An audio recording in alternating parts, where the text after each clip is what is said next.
Am I live yet? Am I here? I never know. Such things are unknowable. Da da da da. Ba da da da da da. Tom, Northern, Ambrose, how's it going, champions? We got some roots to tree. Some trees to root. That's probably better. Some roots to prune. I don't know. Zero locked in. Oh no. Oh no. Alright. Hey Ratvinks, good to see ya. Well, we didn't make too much progress last time, but we're gonna keep going. Although we do think that's Guy, and that's David Fellows, rapper. Although he had another first name, didn't he? You might lag. That's alright. That's alright. Oh, I'm lagging? Oh, I'm lagging. 1 second. I know. It is my fault. I'm downloading something.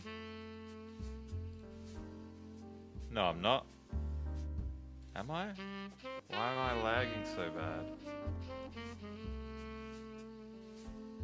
Ooh, 1 second. Oh, I might know actually. 1 second. What's this?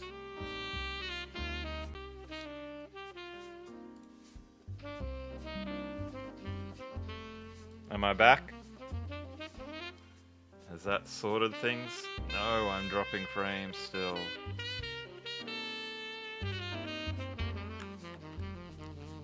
Better now, maybe not. No. Why am I dropping so many frames? Tom's got it. I was downloading something, but I stopped it. Let me check. Network. What is going on? My Wi-Fi's not good. Alright, maybe... I don't know why it's trying to stream... Like, my bitrate's too high. Why is my bitrate so high? Oh gosh, settings.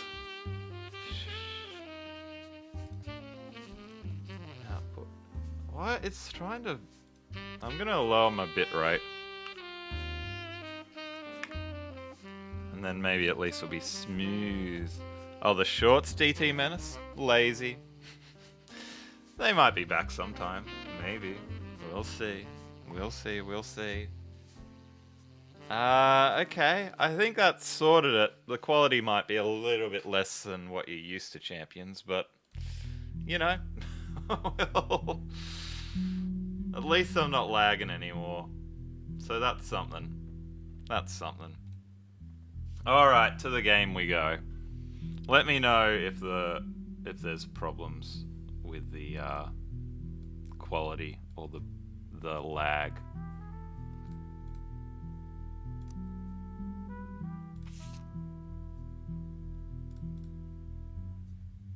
Alright, well we haven't looked at this bit of evidence, so we're going to start with here.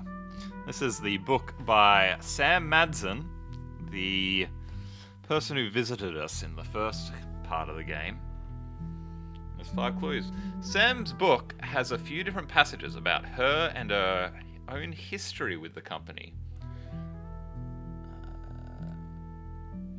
Sorry, just cleaning things up. You take what you can get, indeed. And the rumours and gossip she collected during that tenure. She ran the farm from a period starting around 1968 after the death of Elias Roottreemania until her daughter Gwyneth took over in 84. Most of the relevant rumours coincide with the reign of Guy Hudson. Okay, it's good that this is mentioning Guy Hudson because we think that Guy is the promiscuous one, we will say, who took over as president in 1978. Sam was not much a fan of Guy, and according to Six Pieces, it was an open secret within the family that Guy was very much not a fan of remaining faithful to his wife, Patricia. Yes. Many of their hires at the time were young single women, And Guy often spent a lavish amount of money on private parties. Oh, Guy, you dog you. This was 20 years ago, and Sam warns that most of it is hearsay. Still, you find the following information that may be relevant. One of Sam's supervisors was named Elizabeth. Elizabeth had a daughter who Sam never met, but who worked as one of Guy's secretaries. According to Elizabeth, a caterer from a local restaurant called Antonelli's met her at one of Guy's parties. The caterer met Elizabeth at one of Guy's parties, and they eloped quickly due to a pregnancy. They being Guy and Elizabeth? I mean, that doesn't make sense, because these are all affairs. I'm a bit confused about the way this is worded.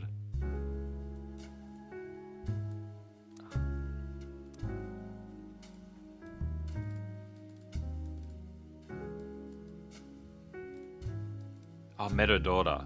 Okay. Yeah. One of Sam's farm supervisors was named Elizabeth. Elizabeth had a daughter who Sam had never met, but worked as one of Guy's secretaries. Right, so Elizabeth is the mother of the daughter. Yes, the mother of the daughter. According to Elizabeth, a caterer from a local restaurant, Antonellis, met her daughter at one of Guy's parties, and they eloped quickly due to a pregnancy. Right, so Elizabeth is going to be...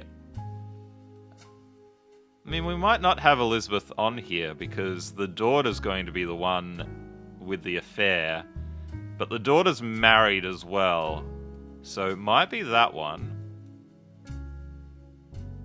And it also might be this one if they split up.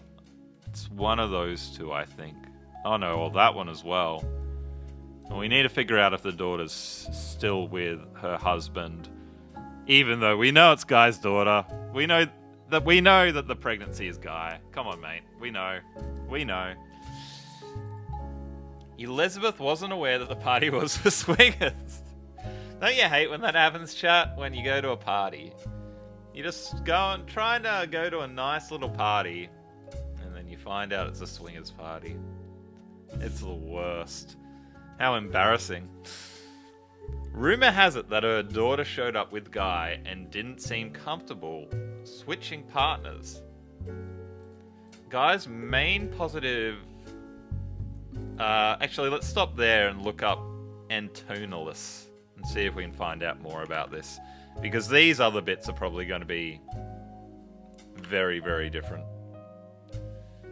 And maybe we can find out something more about these private parties. Hey Gus, how's it going? A large number of Antonellis restaurants. Not because it's a chain, but because it just seems to be a common name for Italian restaurants. You might need a look at a more local source. Indeed. Italian restaurant has been in the Butler County Times twice. The most recent time was when it was closed in 1992. The owner, Rochelle Zimmer, sold the land the building was on. In the time of the article, she was unsure if the restaurant would move to a new location or if she would retire.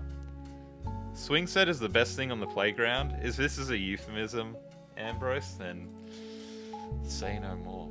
Many years before that, there's a puff piece from Valentine's Day. Happy Valentine's Day, by the way, everybody. Hey, Rhonda, how's it going? I know it's tomorrow for a lot of you, but happy Valentine's Day indeed. For me, at least. We're going to make rings tonight. Ring making. There's a puff piece from Valentine's Day 1978 that asked recently married residents of Butler County how they met. Recently married is a good sign. Christine Garland responded. She and her husband Steve. Is this the daughter? Steve Garland, Christine Garland, who was a chef at Antonellis, met years ago when she was delivered produce from her mother's farm. Her mother's farm. I'm guessing that's not related to the Anderson farm, is it? I don't think we've had a Christine before. But she'd probably be here, wouldn't she? Onion rings? Not quite. Rings that go on fingers. And we're not talking burger rings. Do you have burger rings in America?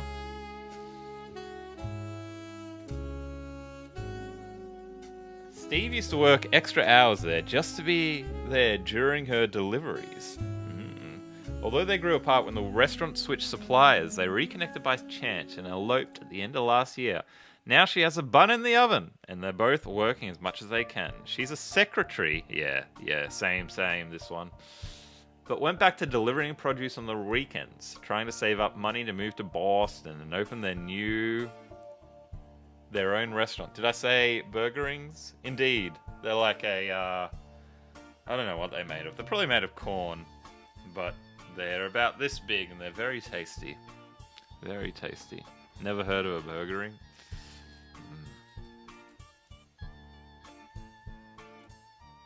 No, we're just making rings, Ratfinks.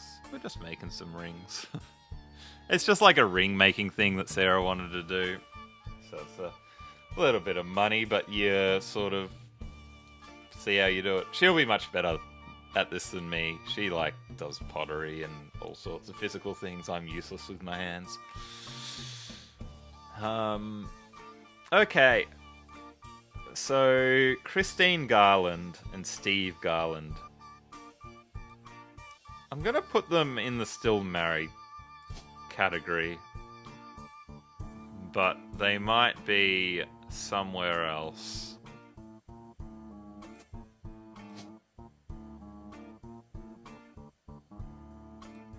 In the list. 2 kids. Yeah, see we got the candy cane one there. That's because the kids are actually both guys, because he's, you know how he is. Sounds really cool. It should be fun. Made of corn, but they called them burger rings. Actually, I don't know what they're made of. Maybe you can Google it and you can tell me. Steamed hams situation? No. Not a steamed ham situation. But we do have a Aurora Borealis in my kitchen right now.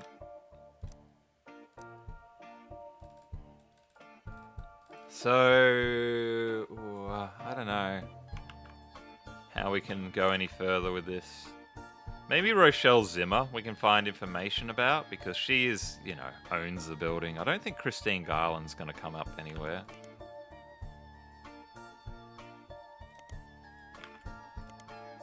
Yeah, but maybe we'll look up you, love.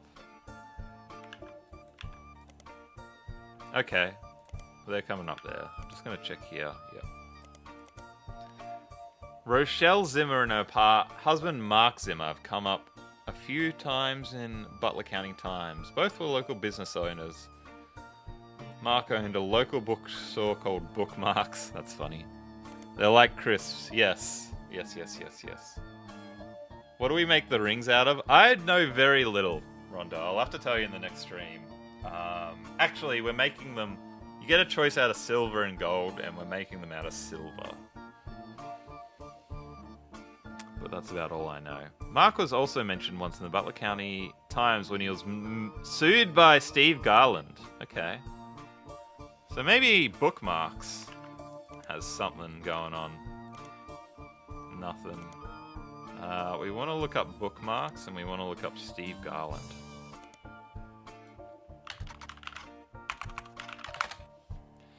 Bookmarks appeared in the Butler County Times many times. All of them were in the form of advertisements and listings of events that took place in the store, such as book signings. Nothing to do with our current search, although Lauren Roottree did do a book signing in 1970. Alright.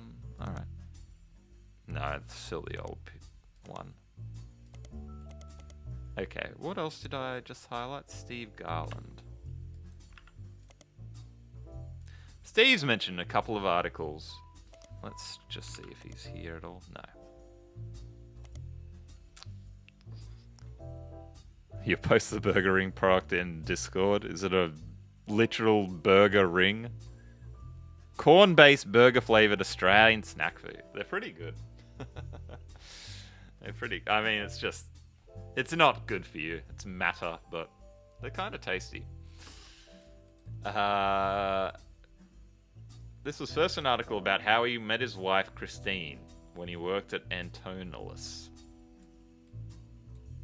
It's... Okay. So we've got that there. The second is from months later, in September of 1978, for a listing of his weekend cooking class, Gourmet for the Groovy. The blurb mentioned that he's been giving lessons from his home kitchen for the last month, so that he can keep an eye on his son. Right, so one of the children at least. The older child is a son. Months later.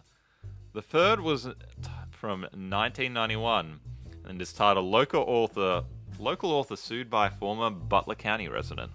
It seems that the local author by the name of Mark Zimmer... Have we looked up Mark Zimmer yet? Rochelle Zimmer, I put down.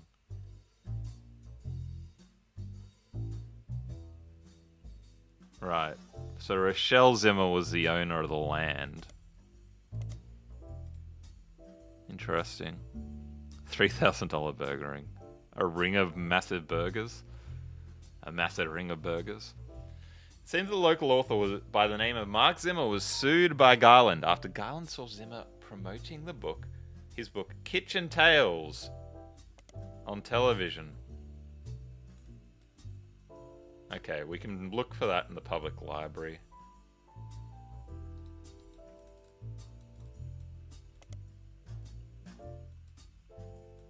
His recipe book was partially plagiarized from the recipes that Steve Garland would give his students during his cooking lessons before he moved. The article mentions that although the recipes are hard to copyright, Garland accompanied each recipe with a short fiction about how he learned it. These usually double in a way to remember certain ingredients. Garland's bean salad, for example, involved a trade with a gnome for some magic beans. Uh-huh. Apparently these stories were found word for word in Zimmer's cookbook, in addition to additional stories that follow the same format.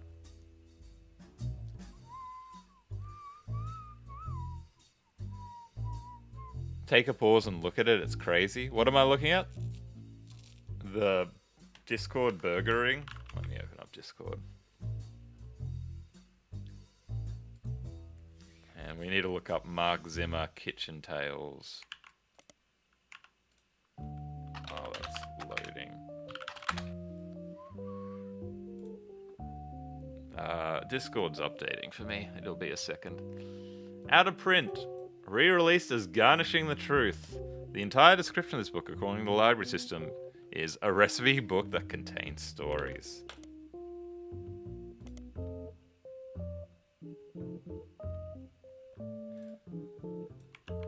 But we can't find Garnishing the Truth. Here we go. Garland and Zimmer. Oh. That's interesting. So was the lawsuit successful and then... or did they decide to team up on it? That's interesting.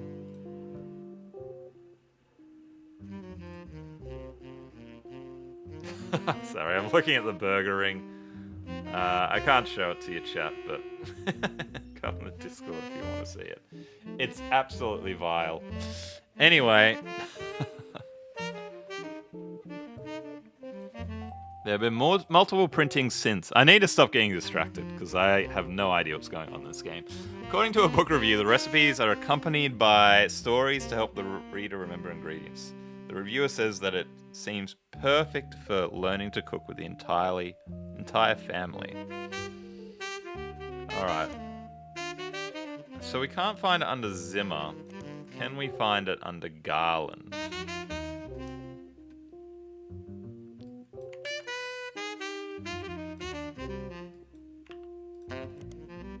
Yes. Okay, here we go.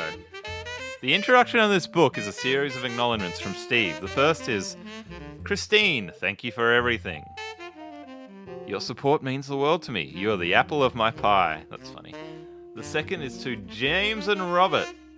You are both amazing men, incredible chefs. I guess I'm a good teacher. The final is to Mark Zimmer. You proved my storytelling approach to recipes could be popular. Without you, this book couldn't exist. There's also a foreword by Mark Zimmer.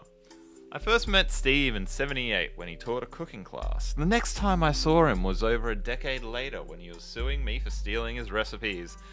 Yes, really. You might wonder what I'm doing in his introduction. Well, it turns out that Steve and I had more in common than we thought. Well, you probably have the same taste in women. Maybe. Instead of settling in court, we settled at McCarran's Brew House over a game of darts. They said that they'd give us the first drink of the night free for an entire year for mentioning them. Alright.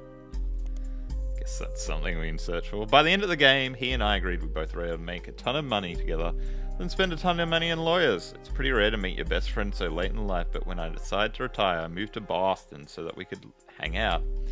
If you're browsing this book in a bookstore, please buy our book. We need more money for when the free beer one's out, and the bookstore could probably use the sale. I don't know how this helps us at all. This is the guy to blame for all the recipes online, having a whole memoir to scroll through. Yeah. Oh, I want to make bean soup. Let me look for a recipe. It was in 1984 when I was visiting the Ecuadorian province. Oh my god, just tell me how to make the bean soup, mate. The only thing I've gotten from this is McCarran's Brew House, and I do not see how this is going to be helpful in the slightest. They have a website, apparently. The bar's been around a long time. On the site, there's a list of famous people who have had a drink there, including former president of the United States, not the Roottreemania Company, Kennedy. There's also a few listings of television shows and books that are mentioned at McCarran's, as well as how they came up. One of them is Garnishing the Truth, which the site has to say about local and regular Stevie G wrote a book about food. Stevie G? Steve Garland. We prefer cocktails, but he gave us a shout out. And we ain't gonna say no to free press, so grab a bite at his kid's joint Fried Eye and swing by to meet him for a drink.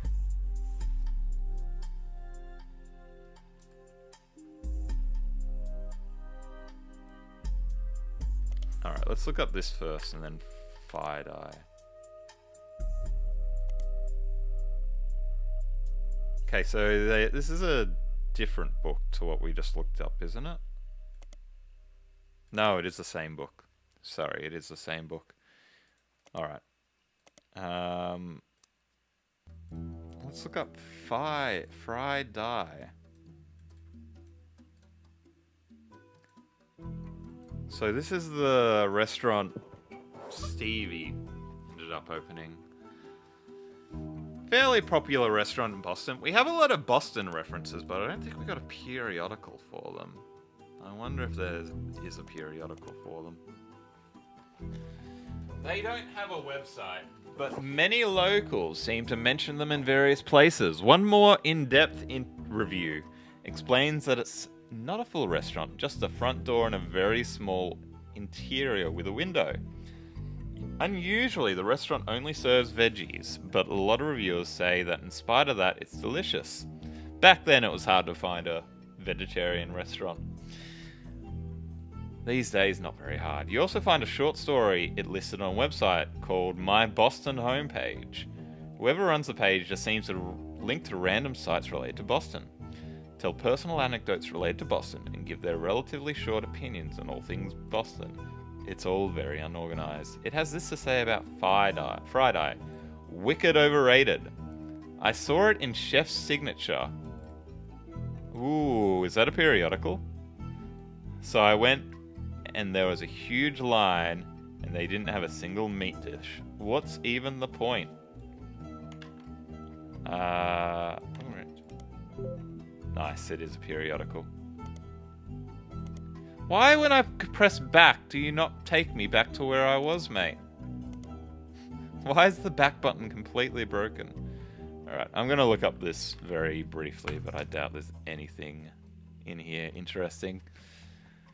Ran by someone with eclectic tastes. They claim to rate things on a scale from wicked awful to wicked wicked. The most recent thing to receive a wicked awful was an antique store called Bees Things. Apparently the owner, Beatrice, is not very friendly. The most recent establishment to receive a wicked wicked is a comic book store in Cambridge called the $1 Million Year Picnic. As far as you can, nothing besides Friday seems relevant to your search anyway.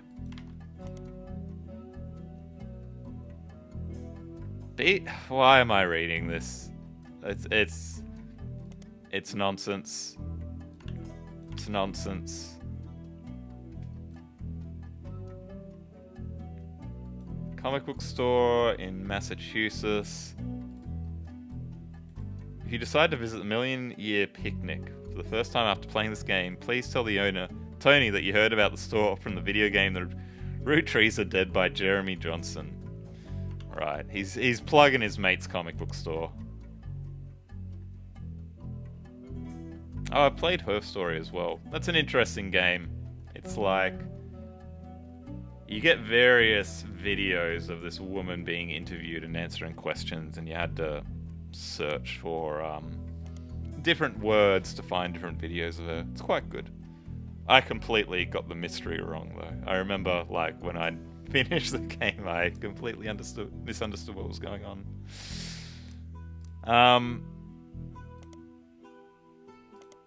Okay, the periodical. Chef's signature. Steve Garland, nothing. What was the other name we had? Mark Zimmer, maybe he's in here. Nothing. Maybe their book, Gourmet for the Groovy? No, their book was called something else, actually.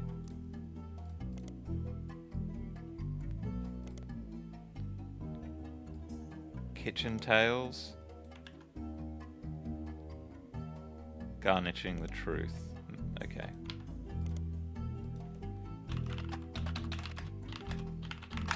Okay, nothing with that. Fried Eyes, run by Steve's Boys. Yeah, that's what we need to be looking up. Nice. Nice, nice, nice. Chef's Signature covered Fried Eye, yes, less than a year ago, right around the time you were doing your initial investigation. Each article in Chef's Signature tends to focus on a restaurant. And like the magazine's name implies, each restaurant lists the one main dish the head chef is known for. Fried Eye's signature is the samosa cone. Oh my god. How vile.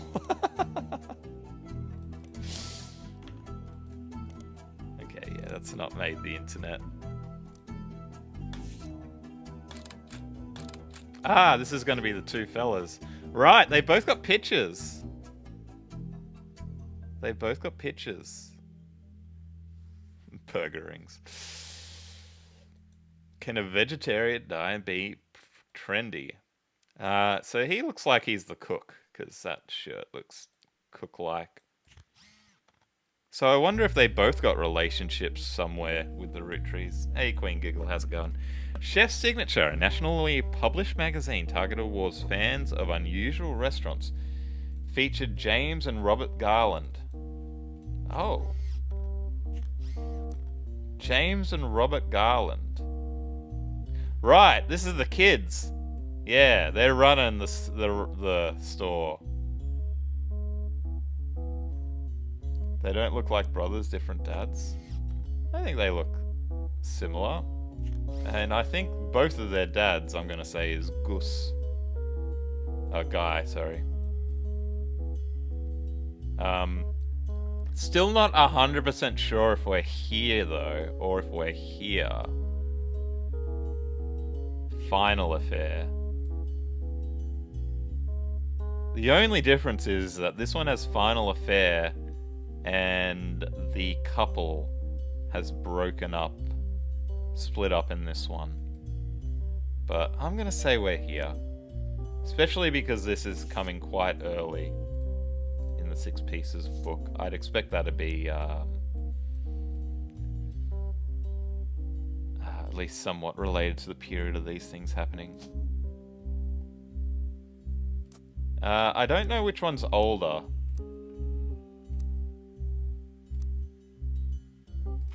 Let's finish reading this first.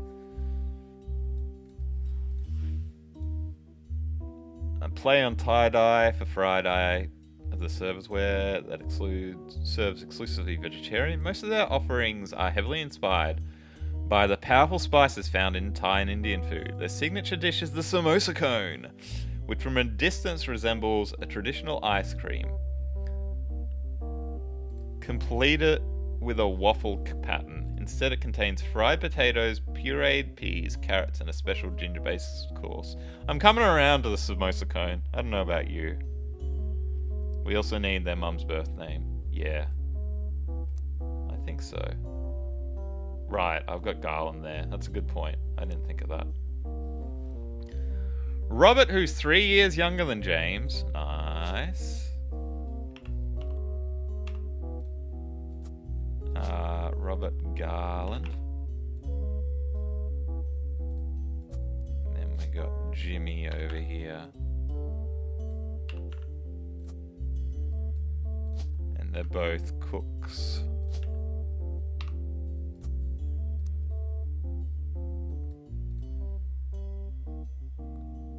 Joke said, although the age difference has left him delegated to wear the sous chef jacket his whole life, he doesn't mind.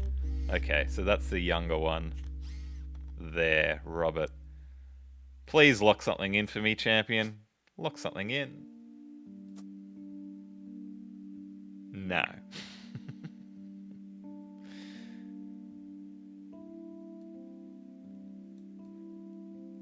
No. Dang. Why have I got unknown occupation for him? We know he's the president. What president was Guy again? 3, 4? Third.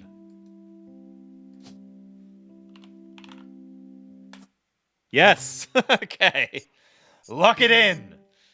Lock it in. Lock it in. Let's go. So his first name was David, which we're a bit confused about that. We had conflicting information about Mr. Fellows over here. It's being quite difficult as well, making us do 4 at a time. So that's something. That's something. We also locked in Stephen Garland. Yeah. Knock on the door. Oh, it's Sam. Clark reached out to you. Well, let me give you a short history lesson about the last few months of my life. 3 different people contacted me, claiming that somewhere in their history, they might be root trees. First, that young man, the rapper. I ignored that one. He seemed dubious. But then I saw the news. I felt terrible. So I began helping the others. Because my doubts with Felix were so misfounded, I ended up putting too much faith in the second person that approached me. I went to the media prematurely. I admit my mistake there. But the third person who contacted me also had a credible case. Before I could help, the company got to them somehow. The fact that the family silenced them doesn't seem to fill me with hope when it comes to Clark's intentions. So, all 3 of these, we've already found the rapper, but the other 2 are probably both in the media. It sounds like she went to the media about the second, and then the third is a little bit dubious. You're making progress based on the leads he gave you. I've sent you the case I've been working on, and some company records I managed to track down. The records are quite dense, but hopefully they're useful. Good luck. Okay. Well, she's given us a whole bucket load of things. But we're going to keep going down this path that we were. Although there's probably very little We need to get a picture of Christine.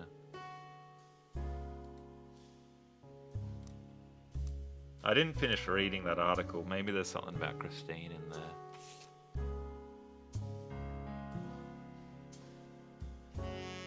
One is a root tree, one isn't. With the kids. It doesn't... Yeah, I mean, the relationship looks the same for both of them. It's not quite clear. Oh, sorry, you're talking about the, out of the 3 people she mentioned. Yes, so it sounds like the second one is not a root tree and the third one is.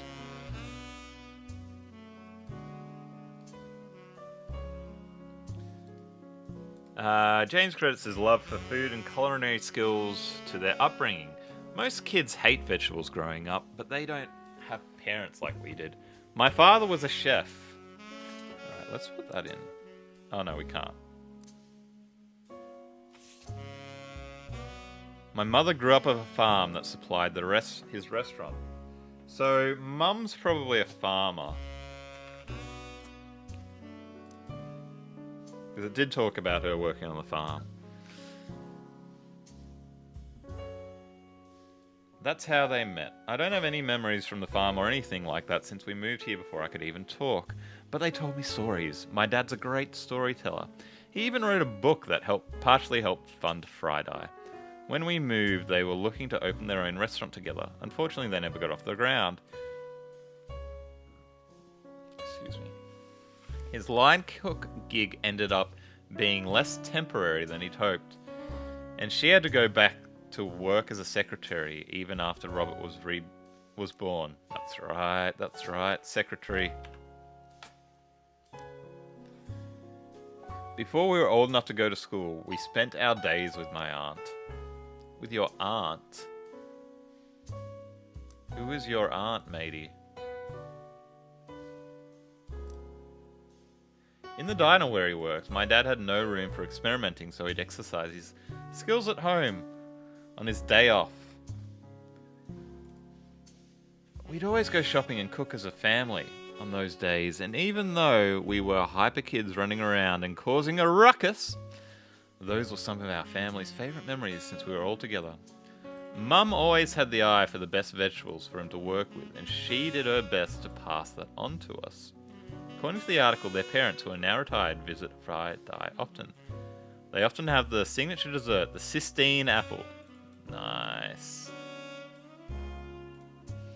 Apple pie has always been my mum's favourite, and my dad has always had this stupid line he used to make her laugh involving apple pie. Most people realise it's a Sistine Chapel pun, but assume that there's all there is to it. But it's actually secretly named after them, sort of.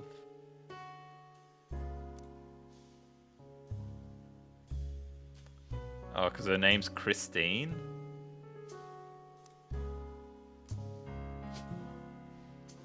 Is there, like, a type of apple?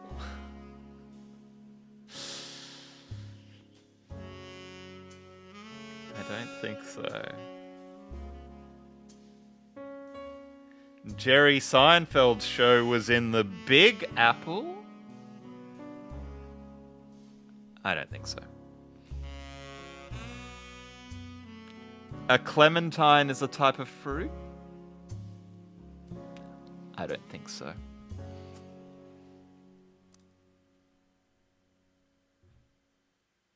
One more thing, apparently, that we haven't garnered from this. I guess we can do a search for Sistine apple in the periodical.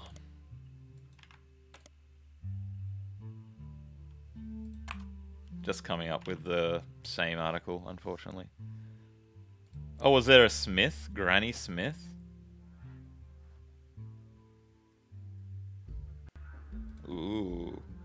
Ooh. Ooh. Dang. Imagine if that's the only clue you get about her last name. That would be absolutely cruel. But let's put it in. Why not? There must be more information about her somewhere, because We need to get a picture of her. We have a picture of someone.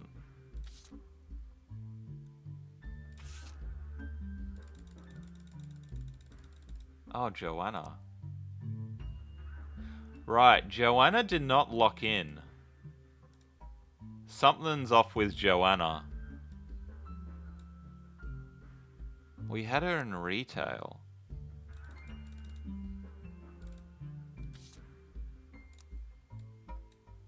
Right, it's the last name.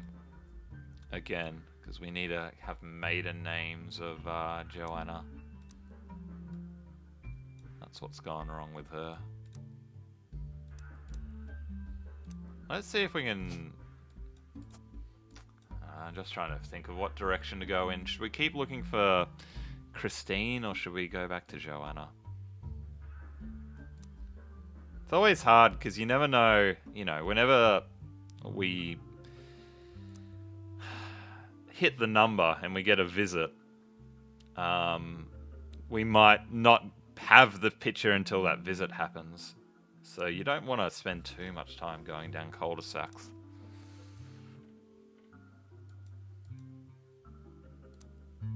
But I don't know where else we...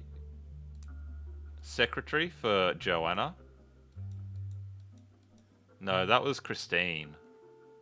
So we've put that in. But, I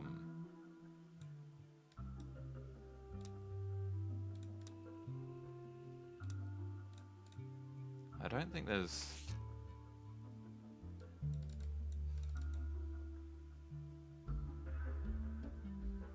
Maybe if we look more about Stephen Garland. Is there anything we didn't...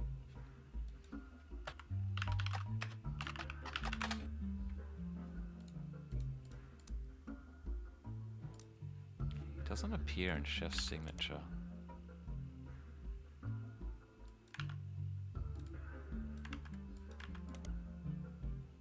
Wait.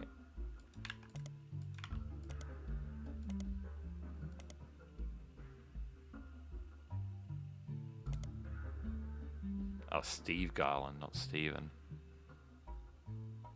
Joanna article said secretary? No, so she was the secretary. But I think she, you know, with the affair and everything, she had to quit and work in retail again, I think, from last stream. So I think, yeah, she worked at a video store or something after she quit. And in this game, we always take the most recent job. So it's going to be her last name that's wrong here. So she was a secretary, you're right, but I don't think that's her recent job.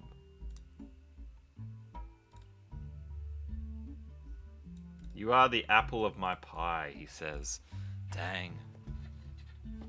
Dang. Ugh, could the Smith last name be right?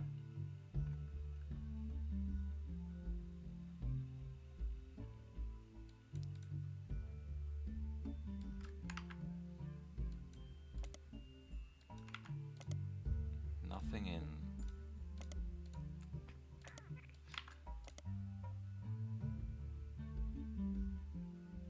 Stevie G. Okay, I'm not sure where to go from there.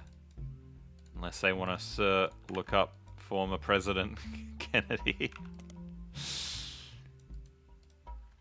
John F.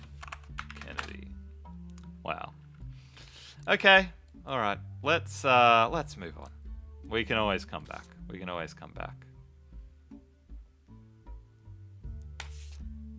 Clementines. Ooh, 2 kids. Hey Pat, good to see ya. Rings?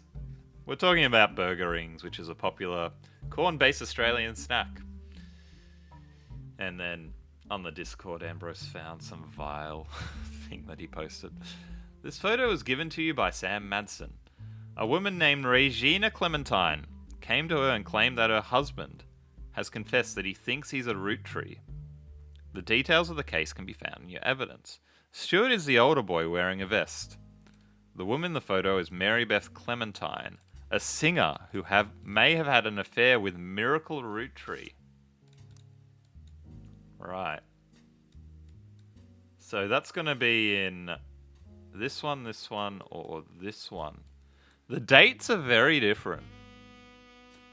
1998. Papa Miracle. I mean, he was the youngest, and he's the only one still alive of the original 5 pieces. But I don't think he's impregnating her in 1998.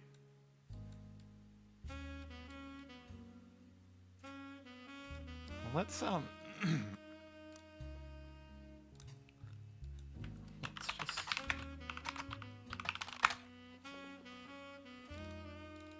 So how old is Miracle? He's now in his 70s. So he was probably born in the 20s. So if he was born in the 20s, then he's not going to be this. He was a baby back then. So I reckon Miracle's infidelity is this one, 1949. That's Miracle. He's got the tie. He is a preacher.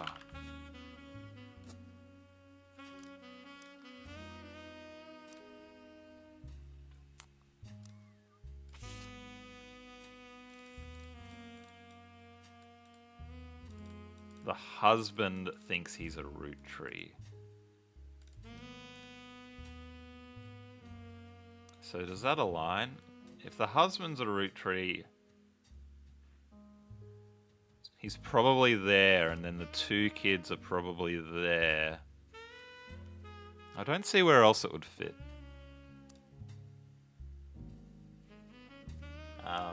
It's also interesting that they have possible infidelity here. So when Sam was talking about, the second one that seems quite dubious, we probably still need to put it somewhere in here.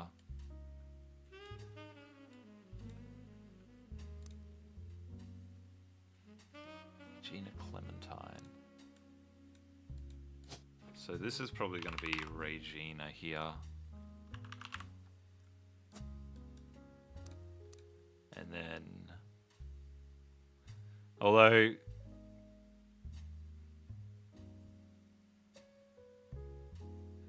Wait. Stuart is the older boy wearing a vest. The woman in the photo is Mary Beth Clementine. Right, that's Mum. A singer who may have had an affair with Miracle Root Tree. Cool. Mary Beth. That's a lot of information. And quite useful, because we can put in everything we need to know. Musician. Good stuff.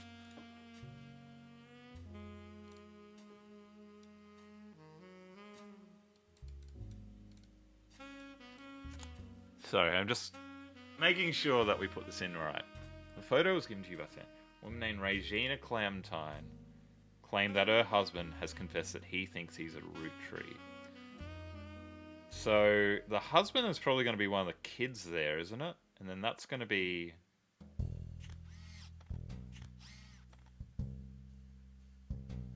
Dad. The ex-spouse? But we don't have a photo.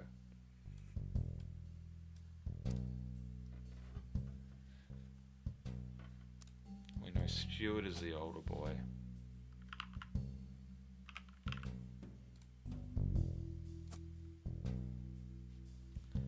How about a hat at least? We'll see.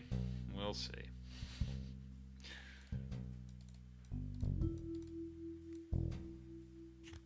So I wonder if these kids are still musicians as well. But I can probably put their photos in, eh? Why not? That one's definitely the older one.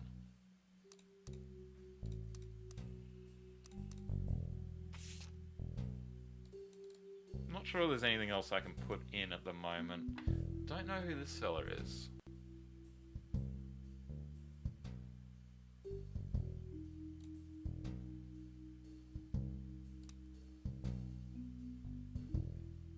Oh, I'll put Regina in there. But she also might be in here. I'll put it in both just so we remember that it's one or the other. She's a Clementine on a guitar. Oh yeah, that's a good spot. Good spot. Good spot.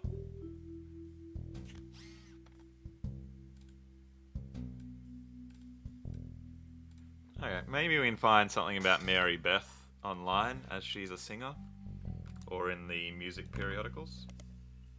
Nice. She was a singer most popular in the years between 1942 and 1959. Yeah, so that lines up with the years 1949. She travelled around the country performing at churches. Her repertoire was a mix of religious and popular songs, and although she recorded a few records, they seem to be lost in time. The only one you found mentioned was a cover of He's Got the Whole World in His Hands, released on the label New Edison. Interesting.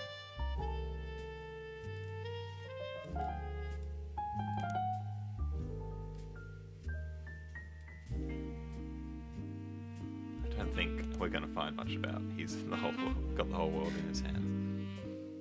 One thing, excuse me, Mary Beth was known for was her adoptions. Adoptions?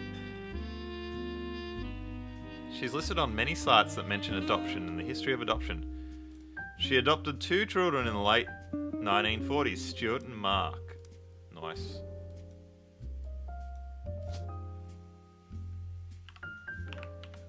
I suspect these kids are Clementines, so I'm gonna put that in.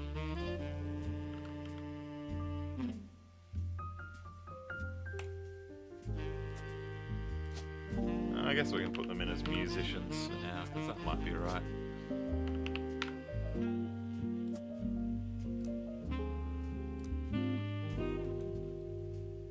She also spoke as an advocate for the benefits of adoption in front of the United States Congress in 1949, who were convening to debate and discuss the then recent first adoption of an African American child to a white family in the United States. She was specifically there to detail her experience going through the system to adopt Stuart. Okay, so these are both adopted, these kids.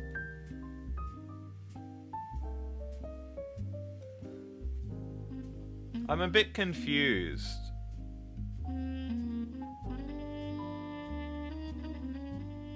Because how could they be root trees? Like, if this was the affair, then why are these kids adopted? Something's a bit funky.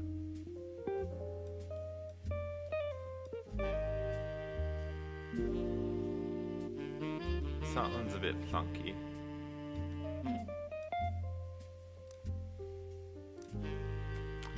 Not sure. Her other son was adopted later, and according to a single line on one adoption site, under unusual circumstances. In 1959, it surfaced that Mary Beth had been twice divorced, both times to her manager Sterling.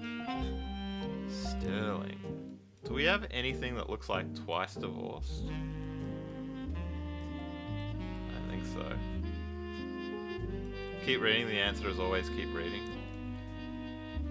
No, I just like to jump to conclusions. This ended her career with the religious audience she had been catering to, and while she performed occasionally since then, she mostly faded into obscurity. She passed at the age of 76 as a result of a stroke.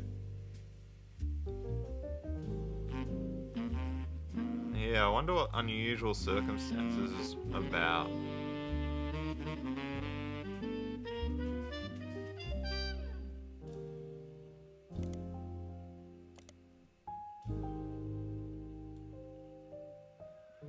I'll search for this in the 2 music periodicals, but I don't think we're going to see much.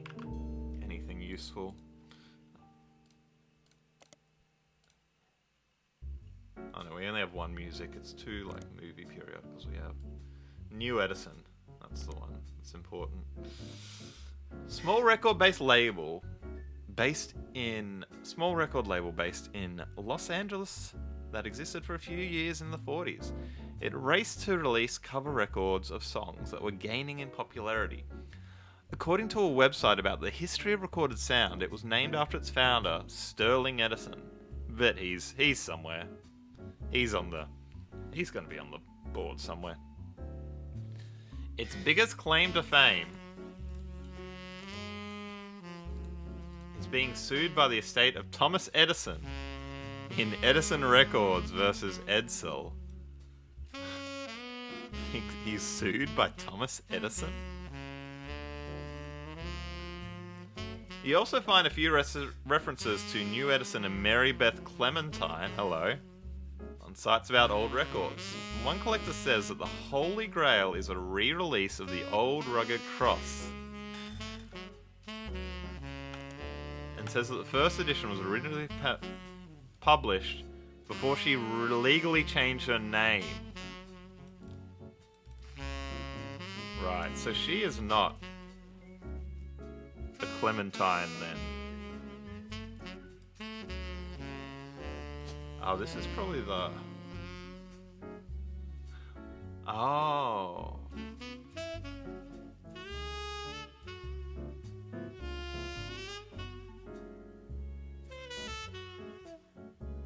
So this is going to be this guy, the husband. And he's a Clementine. But she is not a Clementine. Another site claims that the police had to be called to New Edison Records after its owner, Sterling Edison, got in a physical altercation in public, leading to a divorce. So, is Sterling the dad?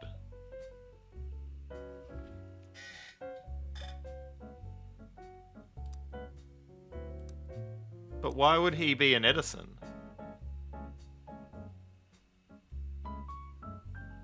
Or did she become an Edison?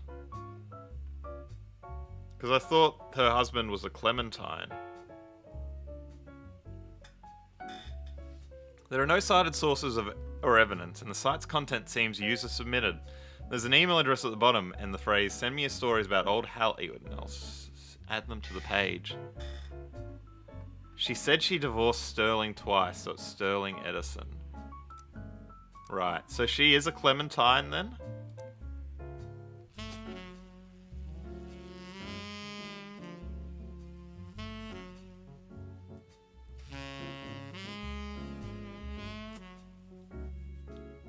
Clementine, probably a stage name. Right. I think that's what the branding's pointing to. So, it sounds like she named the kids Clementine, though.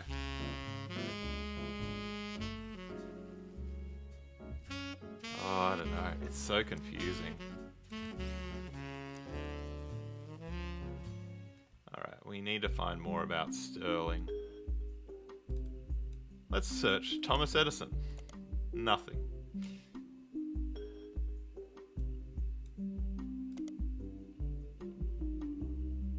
It's the same.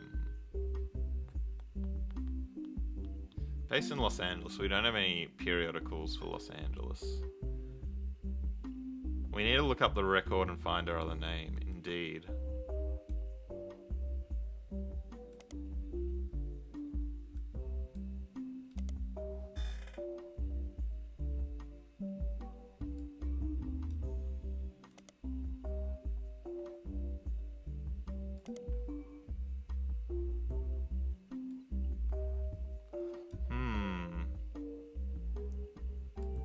How do we find her other name?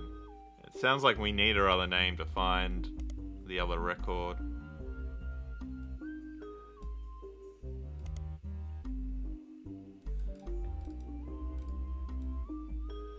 Edison Records was one of the first record labels named after Thomas Edison. The history of the company seems very unimportant except for potentially a lawsuit filed in 1949. Edison Records versus Edsel. The website about lawsuits mentioned this as a fun case because the name of the lawsuit was actually the biggest problem for the person being sued. A record producer who called himself Edison was immediately outed as not actually being named Edison. So Sterling is not an Edison. She legally changed her name, so it makes sense that the boys are Clementine. Yeah, I think the boys are Clementine. She is not a Clementine. And I don't think he's an Edison. So many red herrings. Edsel was a German last name.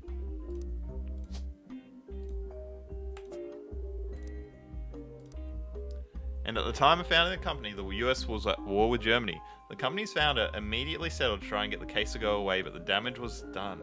Not an Edison, but an Edsel. So no one is an Edison then?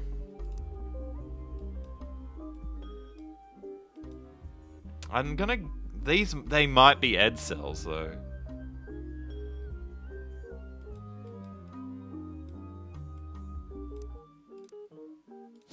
I'm gonna put one of them as Edsel, just to remember that we have Clementine, and we have...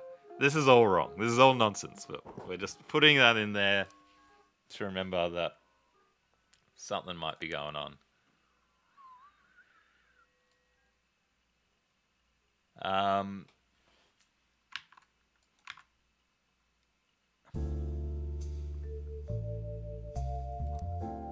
But we don't have her maiden name. I wonder if she was an Edison. Or an Edsel.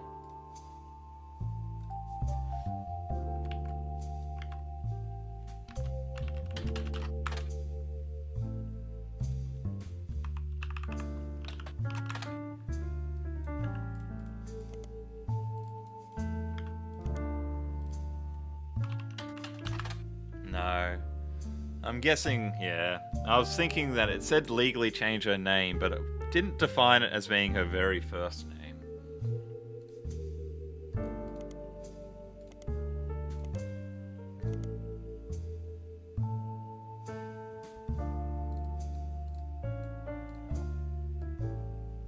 I'm guessing the course is not going to be in the, this is not going to be in Modern Music Monthly, is it?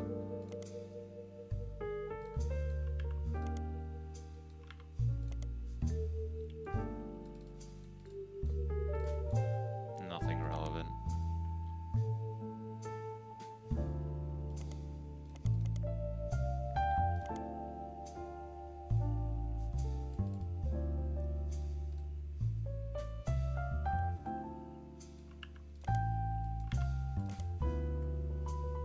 It seems that New Edison Records and Modern Music Monthly had quite a lot of overlap. There are countless advertisements for various covers of popular songs, and they all start to blend together. When you scan the results for anything other than an advertisement, you do find a brief blurb from when New Edison was sued by Edison Records. By the time the magazine had covered it, it seems the lawsuit was settled out of court, and New Edison was destined to shut down. The owner, who went by Sterling Edison, said he'd like to create a new record company, but there's no evidence that he ever did this, and that was the last mention of him in MMM. Oh, I looked up Edsel. Okay, thank you.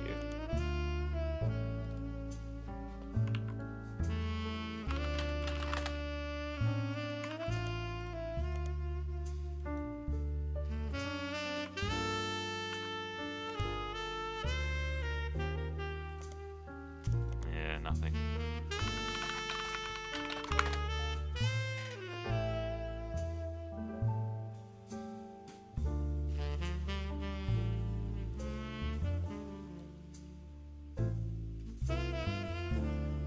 Did I do it wrong again?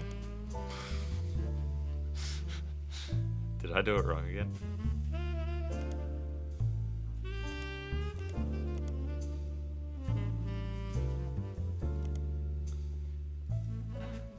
I think I might have done it wrong again. Edsel. Okay. Oops, I did it again. googled the wrong name. No,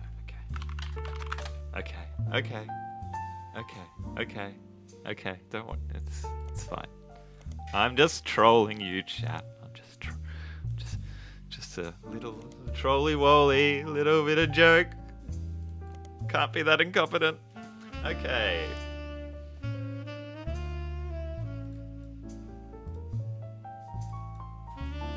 I don't know where to go to get her name. What's your name, love? What was your first name? Mary Beth.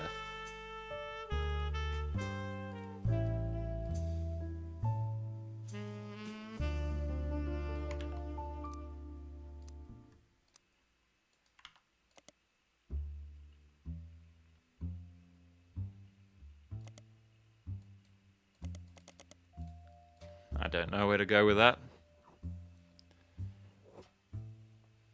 Edsel is also the name of a famous car flop? Oh, I didn't know that. Do we have a police blotter? I don't think so. Alright, I don't know where else to go with that. It says there's no more hints related here. We don't have a number there, so let's move on to something else, I think.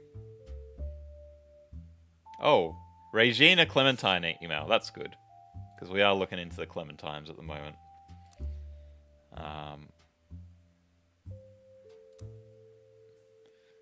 From 6pieces@protege.us to genealogygenie@protege.us.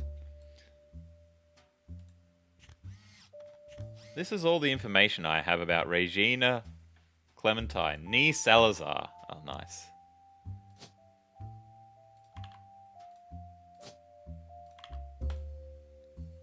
Nee. From New Orleans, Louisiana, and her husband Stuart Clementine.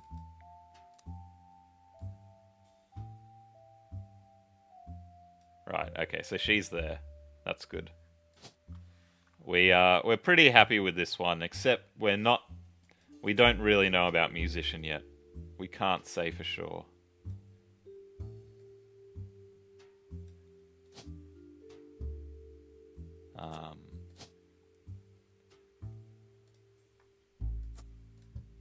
Good stuff. She wrote me about a month ago. Apparently the Roottree lawyers went after her ever since. So this is from Sam. And I don't know who Genealogy Genie is. The Knights they say nee. Nee. By the time I received her letter and called her, she told me that she couldn't cooperate anymore. Her husband, who is a police officer... Nice.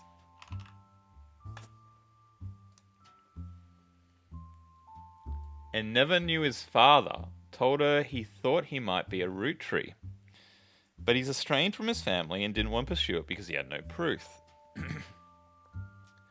So she wrote to me behind his back. Normally I wouldn't be so sure, but she had some pretty credible facts. Some of it I've been able to confirm.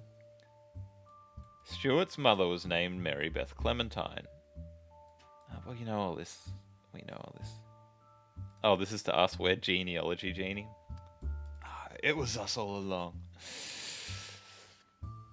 A singer who went on tour to a lot of churches. She was a pretty big proponent of adoption. Yeah. I know for a fact that she came to Butler County a few times. Oh. I don't know if we've looked her up in Butler County times. Let's do that quickly.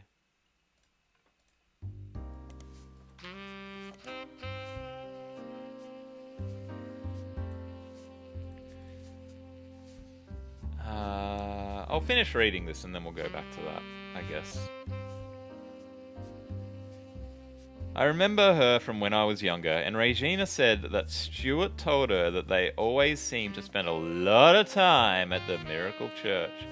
She sent me a photo to prove it, that she's who she says she is. I've attached it in this email. Where's the photo? Oh, that was the other photo we were looking at. We probably should have read this one first. Sam Madsen, 6 Pieces, Unwrapping America's Sweetest Family is out now. Please consider saving a tree and not printing this email. Like, I still get corporate emails where they say, please consider saving a tree and not printing this email. Who's printing emails? Who?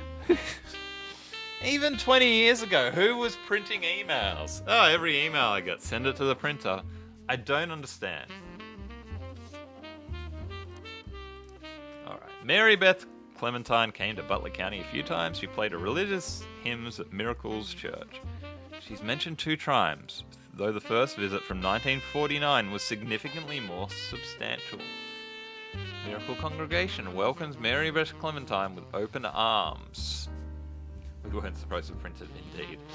The article mentions that the church's leader was moved when he heard Mary Beth's recording of one of his favorite hymns, The Eye on the Sparrow. Is that the one we were looking for before? Was that the song we were looking for, or was it a different song?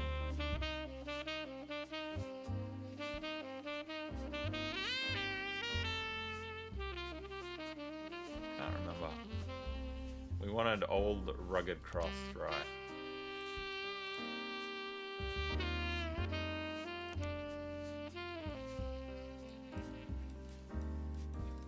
It's a religious hymn covered many times over the years. The premise is the singer realized that they should not feel discouraged or disparaged by their troubles, as God is watching over every creature.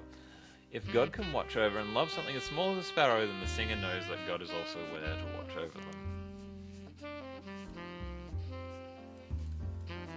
His eye is on the sparrow holds a very special meaning to me. This is from the church's leader, so probably Miracle. As you know, I've had a very difficult upbringing, and it's no secret that my own eyes have always been a source of struggle. Yes, definitely about Miracle, because he's got the bad eye. The song is about overcoming sadness and hardship through Jesus. If God can find a way to watch over every sparrow, he can certainly watch over those made in his image. My family's fortune does me no good as a man of the law. As a man of the Lord, it's much better spent spreading his word, and I've felt a kinship with Mary Beth ever since I heard her voice. When I learned her personal story, I knew I had to help her in whatever way I could.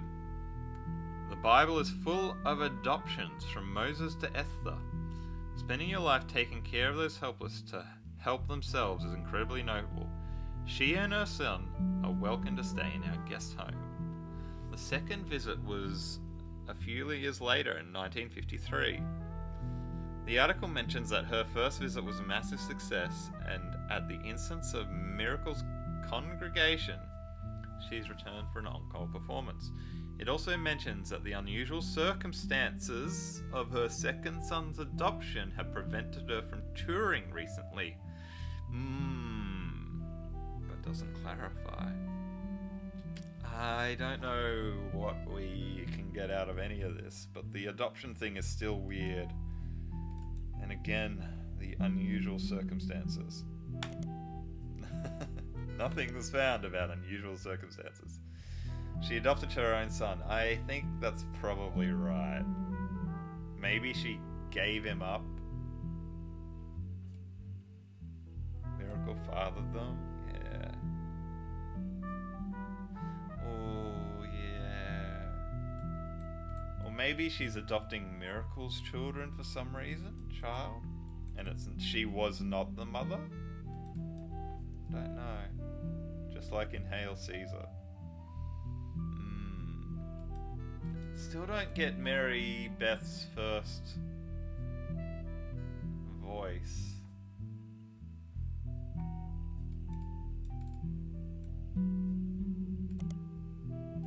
I don't know.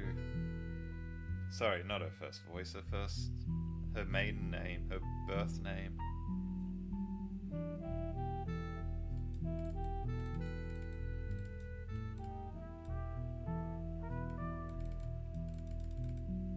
Hang on, Ratfink says. I'm a hangin'.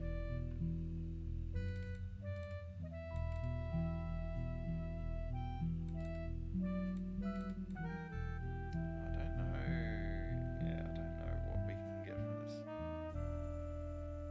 If Stephen is the second adoption.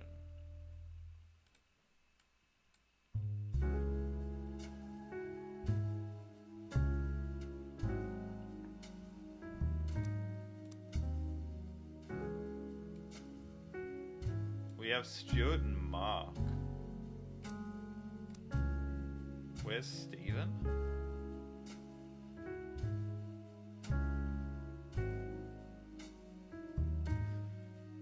Where's Stephen?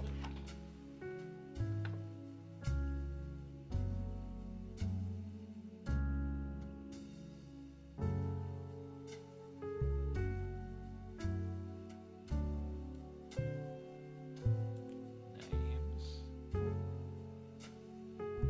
Where's Stephen? Stuart, you meant? Because Stuart was the second adoption?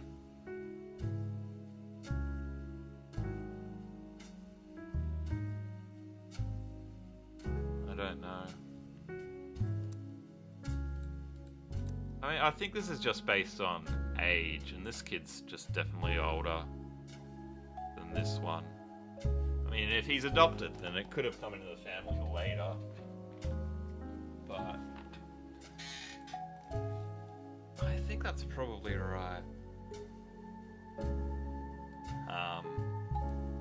Although we will get more information if we can figure out what's going on with these two's kids.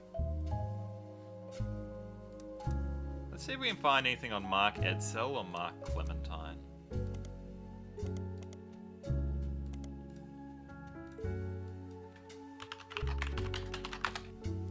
I did it again.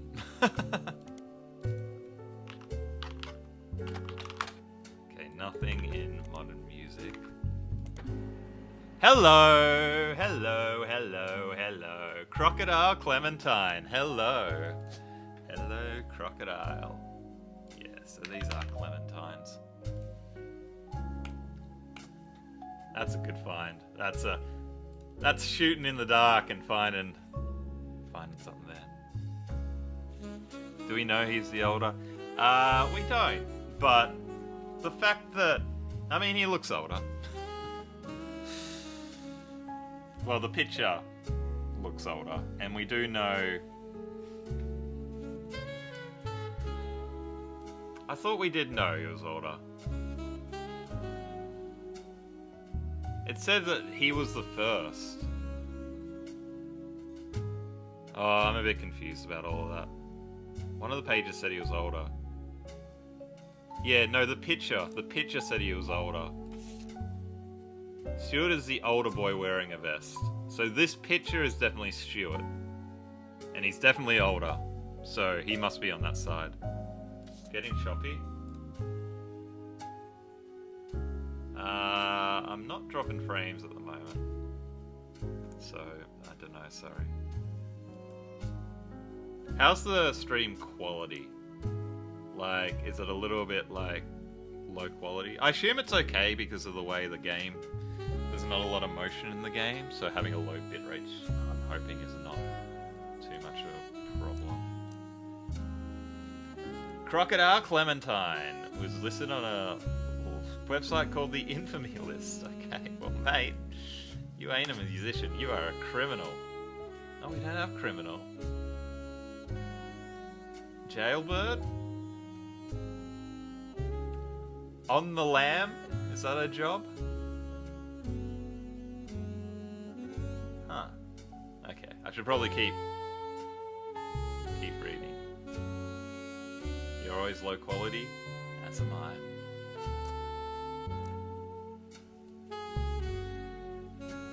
Massive list of criminals who are known for the odd crimes. Although Mark's nickname would imply he hails from Florida or Australia, a lot of others on the list come from Florida. Indeed, Florida man. Mark is listed as being from LA. He has a big entry. He seems like a real piece of work. Ah, thanks, Pat.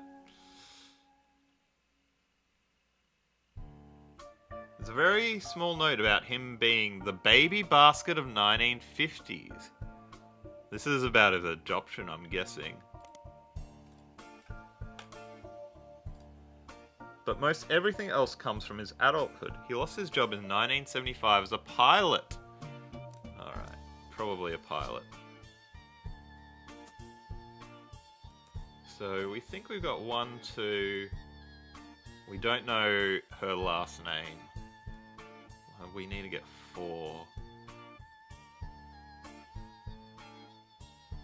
And I don't think we know her last name either. He tried to board the wrong airline's plane. He was drunk. I mean, you know. That happens. He was charged with trespassing and assault. This is my plane! This is my plane! In 1982, he was arrested for transporting smuggled animals over the Canadian and Mexican borders for an illegal reptile supplier in Los Angeles. Hence the name Crocodile Clementine. He was apparently quite successful for the first 4 years. We don't have job smuggler, do we? No. But was caught when he had to make an emergency landing in Portland after he was bitten on the foot by a crocodile. Hence the nickname. Apparently the Portland Telegraph is credited for giving him his nickname. That'll be a new periodical. His mugshot from this incident has been added to our photos. Yeah. So it's not letting us put in a bonus photo yet, but we know that he has a photo. We know that he has another photo, so that's looking like it lines up. In 93, he was released on parole, but his freedom didn't last long. He was arrested in 94 for violating it.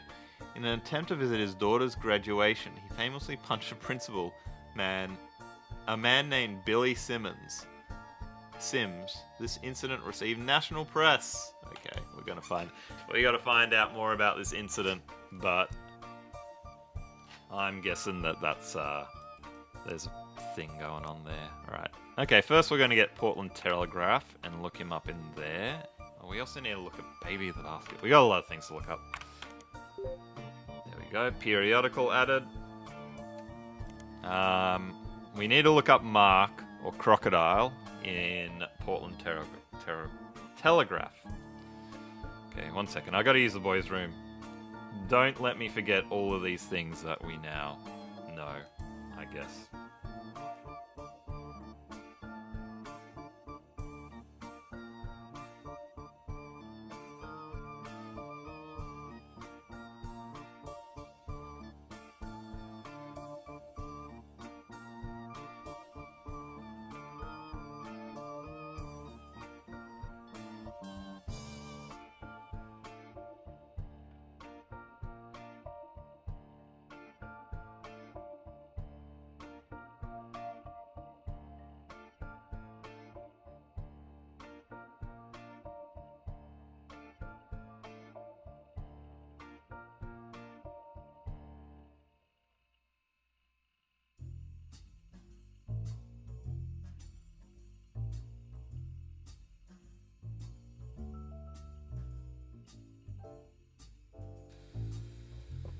And we're back.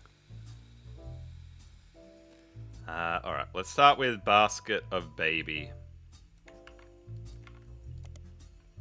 A few sites about true stories focused on and around religion mention 1950. A gospel singer named Mary, give me your last name, you dingbats, once found herself dealing with a real-life baby Moses situation. Apparently she was rather prominent supporter of the concept of adoption. And someone decided to test to see how much. Gosh, I don't like the shadow it's got in my face. I just looked at myself. Whatever. They left a baby on her doorstep. Is that the weird circumstances then? Get photo from mugshot. Yeah, we have the photo, but I can't put it on him yet. We have to lock him in first.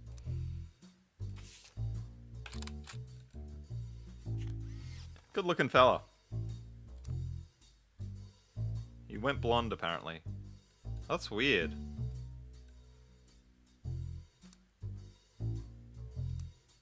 He looks more like him, doesn't he? The hair.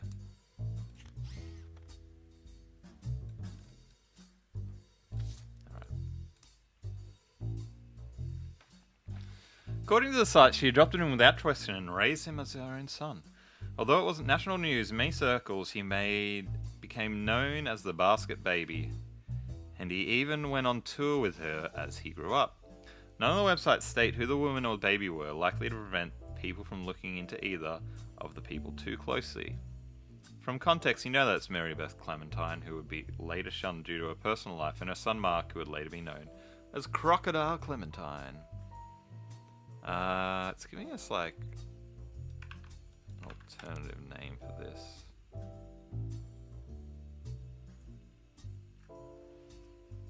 Where was this?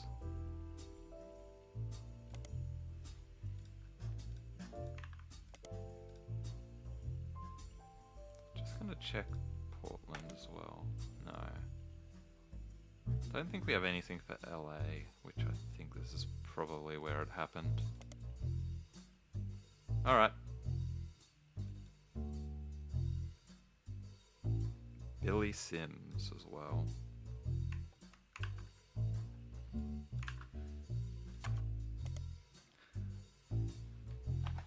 Billy Sims is the principal of Sandstone Canyon High School, who had his 15 minutes of fame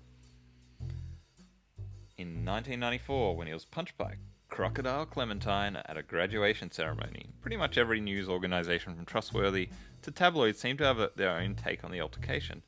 It wasn't the punch that captured the nation's attention, however. It was Billy Sims' matter-of-fact response to the threat and his comments afterwards, as heard in a now famous audio clip from someone who was recording the ceremony.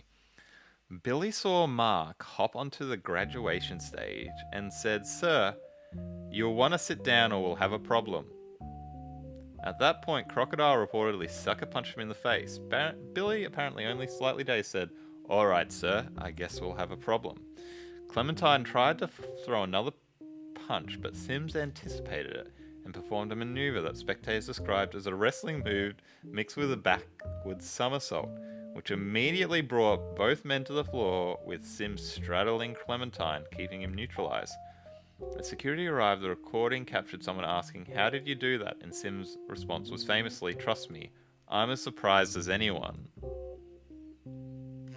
That seems surprisingly uninteresting. What do we take from this?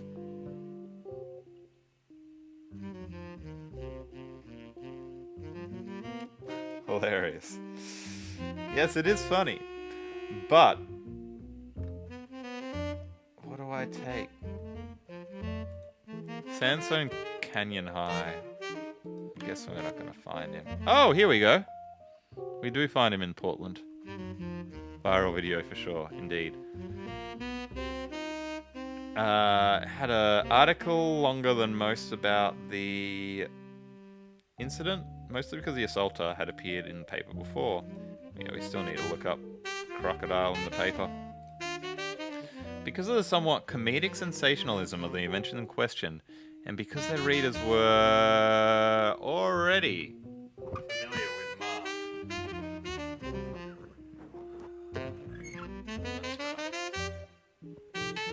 they filed it under a special banner called Croc Watch.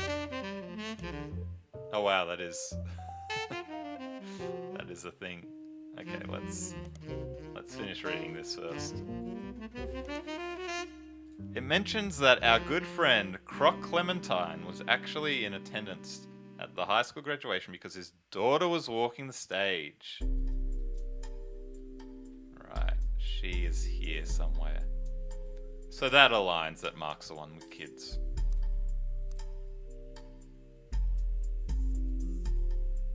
He was apparently not allowed to attend. His ex-wife had a restraining order filed on behalf of her daughter, but he did so anyways.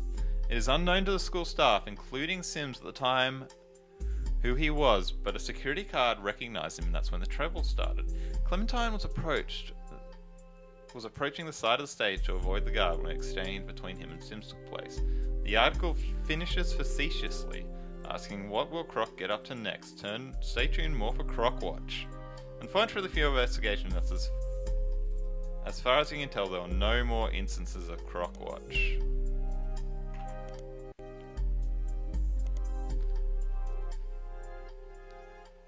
Is apparently an as seen on TV product aimed at kids.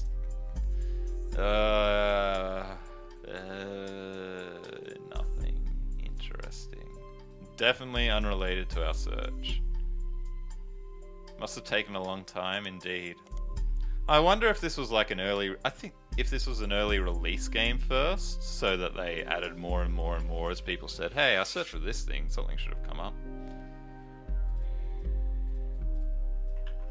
Croc Clementine. Alright.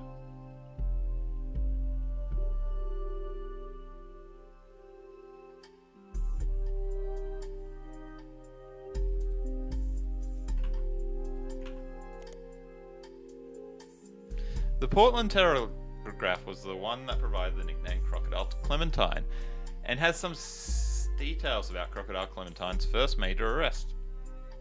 He was flying weekly between Los Angeles, Juarez, and Vancouver in a small plane. His flights were low, literally under the radar. He was only caught because he was bit by a crocodile in the leg and had to call a mayday because he was losing blood. He tried to tell them it was a crop duster who somehow cut his leg on a loose piece of metal in the cockpit, but the story seemed very odd and the controllers quickly alerted the police without informing him.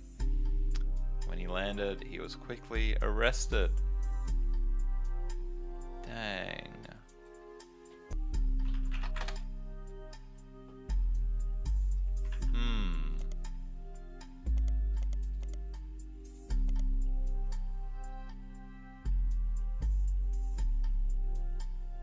Can we find out about the school, maybe, to find out about the daughter?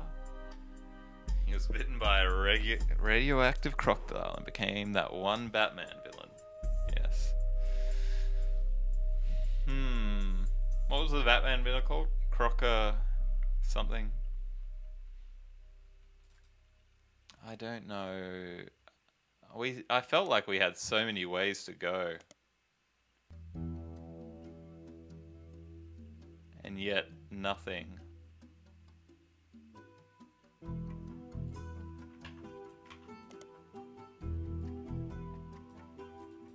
It's mentioned in a lot of articles about the Billy Sims incident.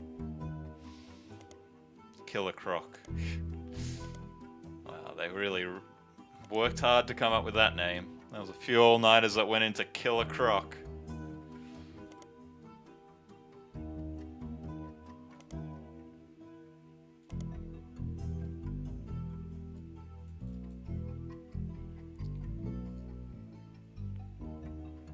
Anything else I can look up?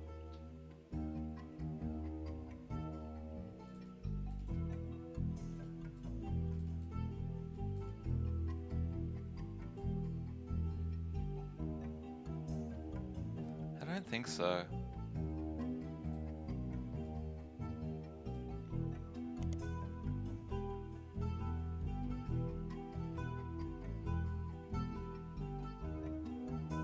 It doesn't give us anything. I mean, we know his daughter was a student at this school. Like, the way I'm trying to figure out, like, what's going on here, down here, but I don't know where we go to find more about old Crocodile Clementine.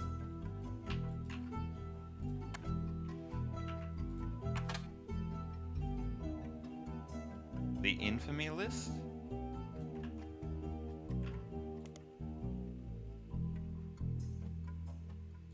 There was not much in Basket Baby of 1950, was there?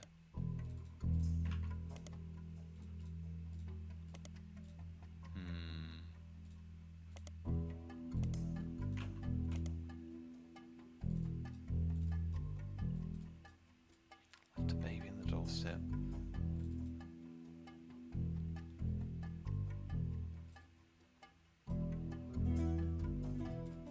What did it mean here that Mary Beth Clementine was later shunned due to her personal life? What does that refer to?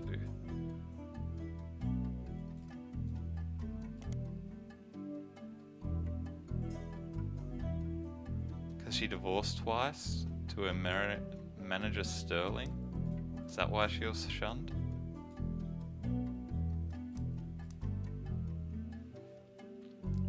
We didn't find much about Edsel, did we?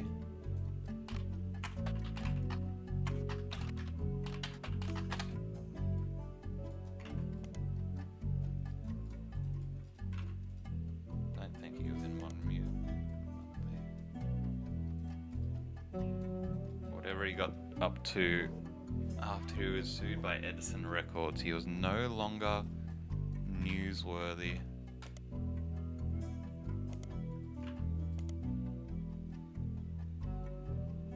Not sure. Anyway, chat, I gotta wind this up and get back to work. So, we made a bit of progress. We got some photos, we got some names, we got some jobs. I'll be back next Friday or Thursday night. Same bat time, same bat channel. Thank you so much for joining me, and I'll see you on soon, champions. Bye for now.